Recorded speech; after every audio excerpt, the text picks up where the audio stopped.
Bienvenidos otra vez Entre Leyes y Sentencias, el espacio donde nos sentamos con las personas que todos los días sostienen la justicia desde el estrado, pero también desde su historia personal. Hoy nos toca conocer a un juez penal estatal que ha dedicado su vida a servir con vocación, experiencia y conocimiento. Su nombre es Rómulo Antonio Bonilla Castañeda, juez de control del estado de Yucatán. En este episodio queremos saber no solo qué piensa el sistema judicial, sino también qué siente, qué lo mueve, qué ha vivido desde dentro. Queremos que nos cuente qué hace un juez estatal en México, qué delitos le toca ver y cuáles han sido los casos que más le han marcado. Y claro, también vamos a hablar de la reforma judicial. Juez Bonilla, muchas gracias por estar aquí. Para empezar, queremos que nos cuente directamente, ¿quién es Antonio Bonilla fuera de los juzgados? Bueno, antes que nada quiero agradecerles la invitación para esta charla y también saludar a todos los que nos están viendo y escuchando.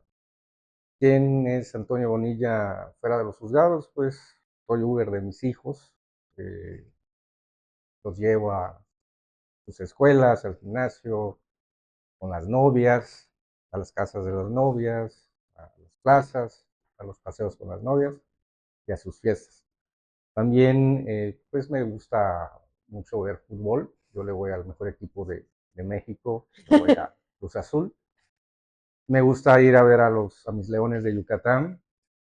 También me gusta ir al municipio de donde yo soy, Santa Elena, Yucatán, visitar a los amigos de infancia. Claro. También, pues visito a mi mamá, a mis hermanos, mis sobrinas, hacemos convivencias. Y en general, pues soy muy hogareño y muy de familia. ¿Por dónde está Santa Elena, Yucatán? Está en lo que conocemos como la Ruta PUC, después de Uxmal. Oh, Está entre sí, Uxmal y Cabá. qué padre. Tenía la ruina cerca. Así es. Bueno, y dentro de los juzgados, ¿quién es Antonio Bonilla? Pues soy un juez muy tranquilo, práctico. Pues mi equipo de trabajo sabe y me conoce que trato de llevar una forma laboral muy amena con ellos. A veces me dicen que les antoja algo y pues que quieren chicharra, pues Ujú. vamos a comprar chicharra. Si Charritos. quieren charritos, también. En general, pues me gusta corresponder a todo el apoyo que Claro. como equipo me brindan para poder hacer la labor jurisdiccional. Y pues me considero un juez con mucha autonomía, con mucha independencia, que resuelvo con imparcialidad, pero Como debe también ser. trato de resolver de manera muy clara para las partes que no tienen conocimiento de los términos Creo que es jurídicos. de las cosas más importantes, completamente. Bueno, antes de empezar, tenemos una dinámica. ¿Vino tinto, carajillo o una cervecita?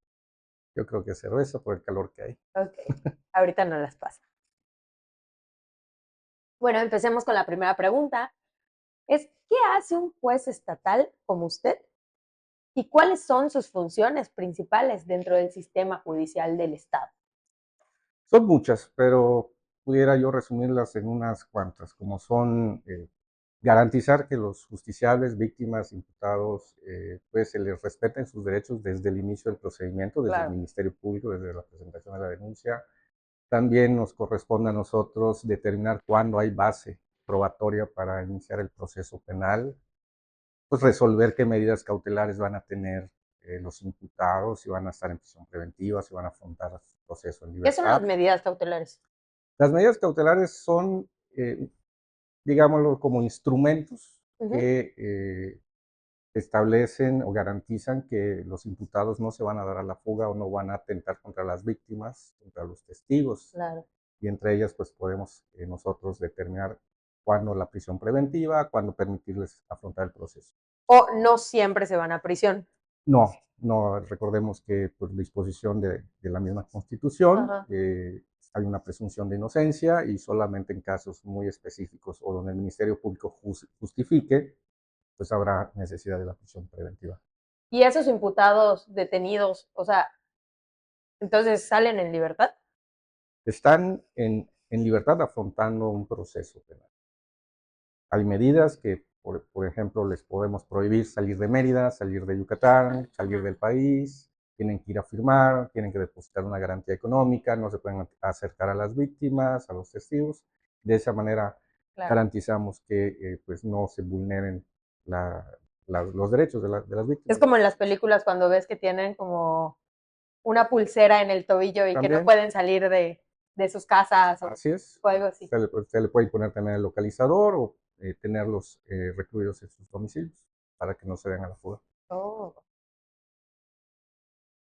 Y en su currículum vi que tiene años de servicio como juez de control. ¿Qué tipo de delitos le ha tocado conocer? ¿Y qué categoría de delitos es la que es más recurrente?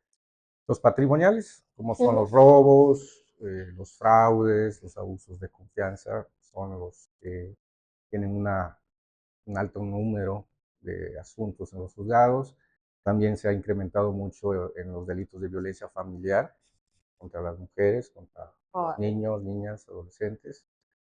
También ha incrementado pues, los hechos de tránsito, los delitos imprudenciales, que son básicamente los más frecuentes. También hay otros, como pudieran ser los de narcomenudeo, los homicidios dolosos también, creo que pero delito afortunadamente muy feo. Yucatán sigue siendo un lugar, un estado con un bajo índice de homicidios, sin embargo, sí ha habido un cierto y ligero incremento. Pero esto es, lo que hemos analizado es que muchos homicidios dolosos, los probables responsables o los que resultan ser después en la sentencia los responsables comprobados, pues tienen antecedentes de drogadicción.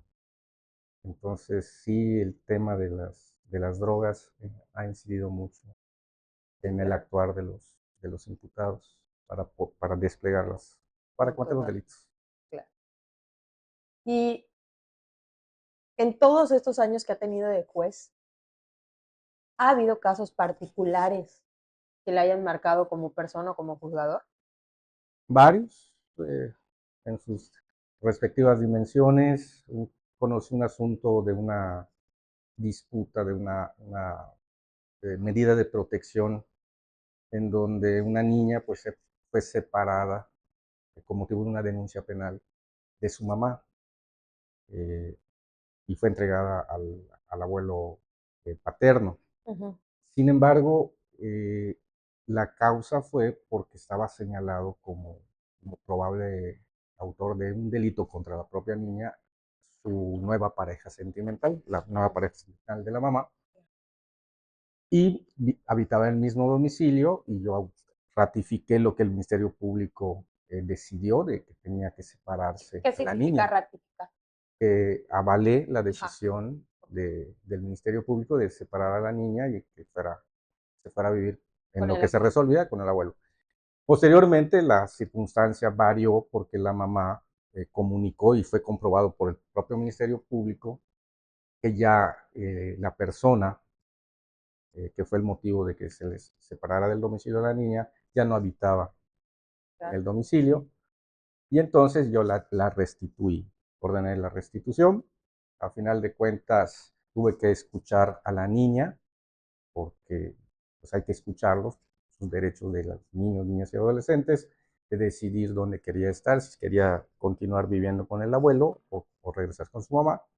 Y a final de cuentas ella pues decidió, me pidió que yo la regrese con su mamá. Incluso hasta me hizo unos dibujos de agradecimiento Ay, y pues fue algo que fue muy para mí emotivo, ¿no? emotivo. También pues he conocido varios asuntos de homicidios dolosos, homicidios calificados. Recuerdo Qué uno fuerte.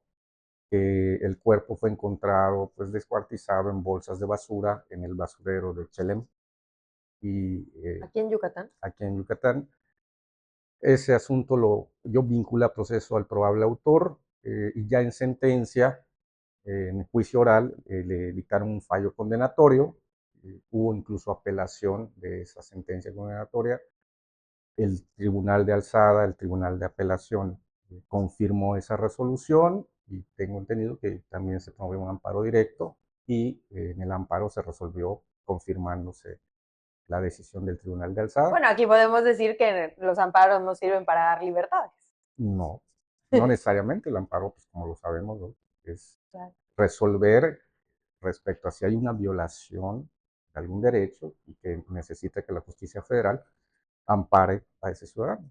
Y en este caso no fue el caso. Claro. ¿Y nos podría compartir alguna experiencia que le haya exigido un criterio especialmente firme o sensible? Tuve otro caso en donde pues unos policías de Mérida habían sido señalados como probables autores de varios delitos, tortura, homicidio y violación de un joven de 23 años. Sin embargo, el caso se volvió muy mediático, tuvo incluso seguimiento a nivel nacional por los medios. A nivel nacional. Fueron pues meses en donde pues, se me mencionaba mucho porque al final de cuentas dicté un auto de no vinculación al proceso, es decir, que no encontré elementos por el momento, para procesarlos a estos policías, porque consideré que había líneas de investigación diversas que no habían sido agotadas por el Ministerio Público. Se me acusó de que me dieron línea, que recibí dinero, que buscaba un favor político por ahí. Y la verdad es que no, todo lo que se dijo pues, no fue verdad. Al final de cuentas, cuando se vuelve un caso mediático, pues se dicen muchas cosas que no acontecen en el asunto en sí, en el Claro. proceso, o que no se encuentran en las investigaciones. Qué bueno sería que todas esas personas que opinan sin conocer un asunto y que afirmen tener elementos para afirmar o hacer alguna afirmación, pues comparecieran, declararan y aportaran, y eso le permite a los jueces pues resolver conforme a esas afirmaciones. Pero en ese caso no fue como se manejó en las redes sociales. Hubo ahí unas cuestiones de la investigación que yo consideré que deberían ser atendidas previamente para poder determinar. Y aquí estamos hablando que en realidad lo que le presentaron a usted no estaba bien integrada una carpeta, no tenía las pruebas suficientes No para tenían lo dictar un auto de necesario, no vinculación, ¿no? no tenían lo necesario para abrir un proceso porque habían incluso contradicciones de fondo. Por eso yo digo líneas de investigación, no quiero meter mucho Claro. en eso. A final de cuentas, ese asunto fue motivo de una atracción por la justicia federal, Claro. por la Administración Federal, por la Fiscalía General de la República, y hasta, públicamente incluso leí, pues, dieron en un comunicado de que se había determinado que no había delito que perseguir Claro. después de las indagatorias que hizo el Ministerio Público Federal. Claro. Pero sí es el caso que creo que el que más me ha marcado fueron meses de estar todos los días en las redes sociales, en canales, en Casi ni, programas, ni abrí. programas de noticias, pero pues eso, incluso previo a que yo resolviera, ya estaba el tema mediático, mucha presión, porque se tenía la percepción de que ellos habían cometido ese hecho delictivo, y pues yo tuve que resolver con lo que yo encontré en la audiencia, y eso tuve que ser firme, independientemente de que para la percepción de las Claro. redes sociales era todo lo contrario. Claro.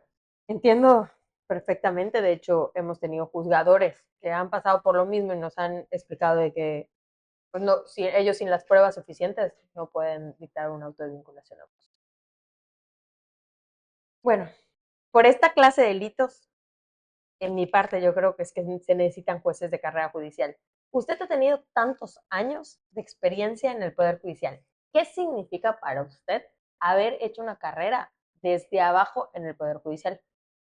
¿Qué le ha enseñado el tiempo, la práctica y el compromiso con esta profesión?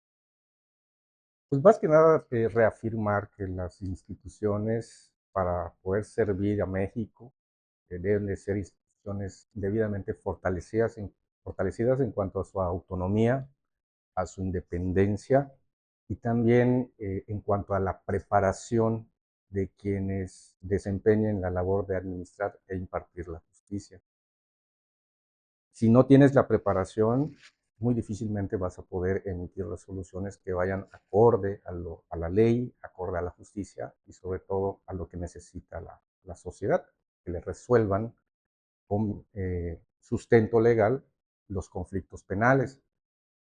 También me ha enseñado estar en el Poder Judicial que hay que tener una cercanía, una sencillez con los justiciables, ser empáticos.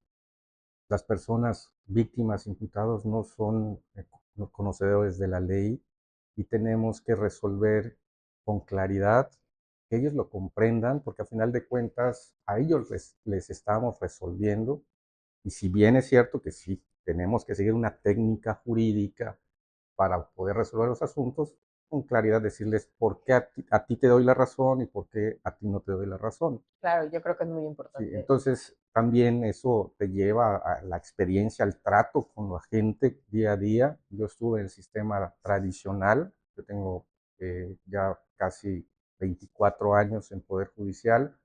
Yo estaba antes en el sistema tradicional, tuve muchos buenos maestros, los jueces con los que yo trabajé, y pues yo llevaba las diligencias de careos, las testimoniales, las declaraciones preparatorias, hacíamos el auto de formal prisión, el auto de libertad por falta de elementos.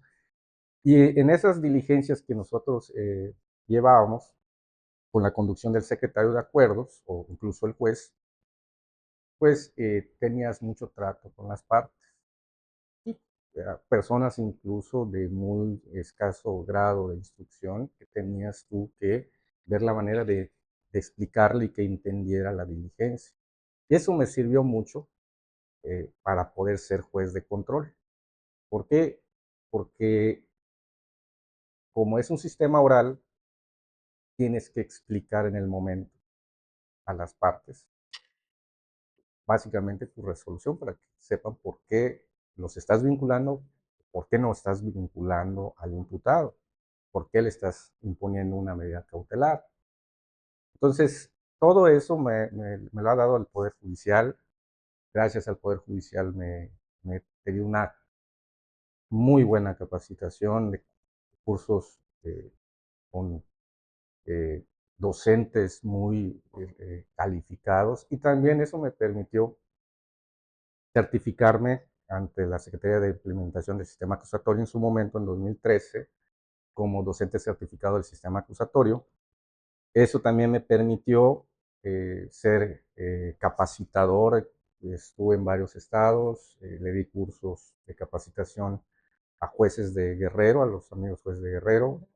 También he estado a agentes del Ministerio Público de Quintana Roo, a medios de comunicación que pues requerían saber qué era el nuevo sistema Claro, acusatorio, que es se muy funcionaba. importante. Y también me ha permitido ser docente en diversas universidades en maestrías. Ujú.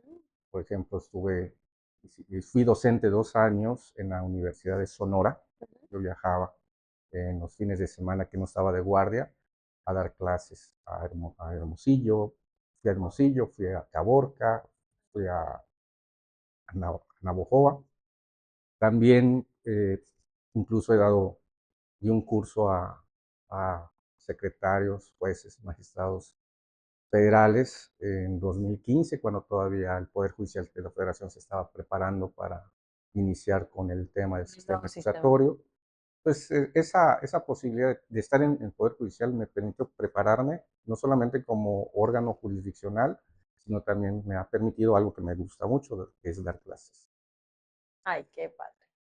Bueno, y hablando de este tema, pasaremos a un tema que ha causado mucho revuelo con la reforma judicial.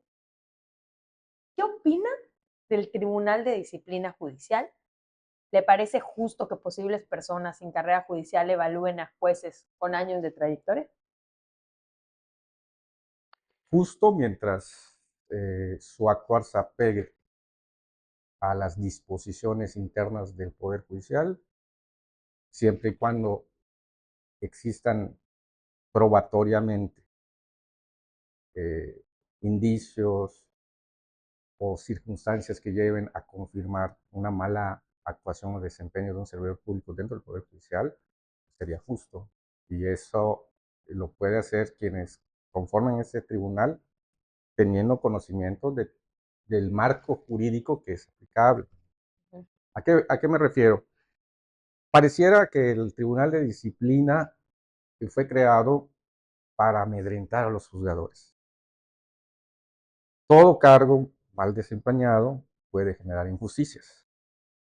Sin embargo, esta es una oportunidad de que un tribunal de nueva creación sea integrado por personas que tengan conocimientos de que lo que va a resolver no es una cuestión jurisdiccional, no son los criterios de los jueces ni de los magistrados, sino el desempeño interno de sus funcionarios. Incluso es para proteger incluso a los compañeros del equipo del Poder Judicial si consideran que su superior, que su titular, pues está cometiendo actos injustos, si está llevando a cabo una conducta que atente contra sus derechos en la institución. Entonces, es muy amplio lo que este tribunal se va a realizar. Sí considero que nosotros que somos de Poder Judicial tenemos ventaja, porque nosotros conocemos la institución. Claro. Y los que hemos sido jueces o magistrados, pues sabemos distinguir que hay que respetar los criterios que emiten los juzgadores en sus resoluciones y no considerar que si tú no coincides con lo que él resolvió, eso no es parte de la vigilancia de un tribunal de disciplina, sino cómo es el trato de este servidor público, de este juzgador, trata bien a su personal, no lo trata bien, cómo trata a las partes, cómo se dirige a las partes, cómo se comporta en la institución. Claro. Entonces, si norma su comportamiento conforme al código de ética, conforme a la ley orgánica. Entonces, yo considero que sí, como parte del Poder Judicial, pues nosotros tenemos ventaja por conocer la institución. Pero tampoco me cierro de que si alguien que no es de Poder Judicial o que no tiene carrera judicial va a integrar este tribunal, este, pues lo único que le pediría es que se enfoque y la preparación que debe tener de las disposiciones internas Claro, del Poder Judicial. estoy completamente de acuerdo. Y para quienes hoy observan con preocupación lo que está pasando en la justicia mexicana, e inclusive lo comparan con la Santa Inquisición, ¿qué tan riesgoso cree la existencia de este tribunal y que sus resoluciones no admitan recursos? Bueno, sí, el tema de que no admita recursos llama mucho la atención en virtud de que si te sanciona este tribunal no tienes medio de defenderte. Por eso, insisto, estos tribunales son de suma importancia y el perfil que debe de llegar a ellos debe ser de personas imparciales, éticas y que no van a aprovecharse de ese poder para sancionar sin elementos. Claro. Entonces, sí considero de que si no hay un recurso, pues estos funcionarios que van a integrar este órgano interno de los poderes judiciales deben de ser debidamente calificados para el desempeño de sus funciones. ¿Y usted cree que era necesaria la creación de este tribunal de disciplina? Yo creo que sí. En la experiencia que yo he estado en Poder Judicial, yo creo que es muy importante que haya un órgano que se dedique netamente a la disciplina. Incluso no es simplemente para buscar sanciones contra servidores públicos, sino puede ser un tribunal que escuche al personal para saber qué es lo que está pasando en el desempeño, por qué, por qué hay rezago o posible rezago. ¿Será que vamos a sancionar a alguien pero no le das los elementos, no le das el equipo de cómputo necesario? Claro. Entonces, es muy importante que pues se tenga en claro las cuestiones relacionadas con este tribunal que se está, que es de nueva creación. Claro, yo creo que es algo muy importante. Y pues nos vamos con una pregunta muy personal, que creo que se ha vuelto tradición en este foro. ¿Qué le diría al Antonio Bonilla de joven que recién está comenzando en esta gran carrera? La verdad, volver a entrar al Poder Judicial. Yo me hice en el Poder Judicial, yo inicié haciendo mi servicio social, me gustó el ámbito penal y como mencioné, a mí me fue muy bien, yo tuve muy buenos maestros, muy buenas jueces y compañeros con mucha experiencia que les fui aprendiendo bastante. Y ser del Poder Judicial para mí ha sido muy importante en cuanto al avance como persona. Me disciplinó, me estableció un parámetro de preparación y también pues es una forma de pues, desempeñar la carrera de licenciado en Derecho y también de servir a tu país, a tu estado. Bueno, pues Bonilla, muchas gracias por esta conversación. Ha sido un privilegio escuchar de viva voz lo que significa servir desde el estrado con ética, compromiso y vocación. Su historia nos recuerda que la justicia se construye todos los días, con decisiones difíciles, pero también con un profundo sentido. Muchas gracias a ustedes. Y a todos ustedes los que nos ven en Entre Leyes y Sentencias. Gracias por acompañarnos en un episodio más. Les dejamos esta pregunta. ¿Puede alguien juzgar a un juez cuando nunca ha sido juez? Los leemos en los comentarios. Esto fue Entre Leyes y Sentencias. Si te inspiró este episodio, compártelo, dale like, suscríbete y ayúdanos a que más personas conozcan que la justicia se construye con experiencia. La experiencia no se improvisa, se construye desde el estrado. Gracias.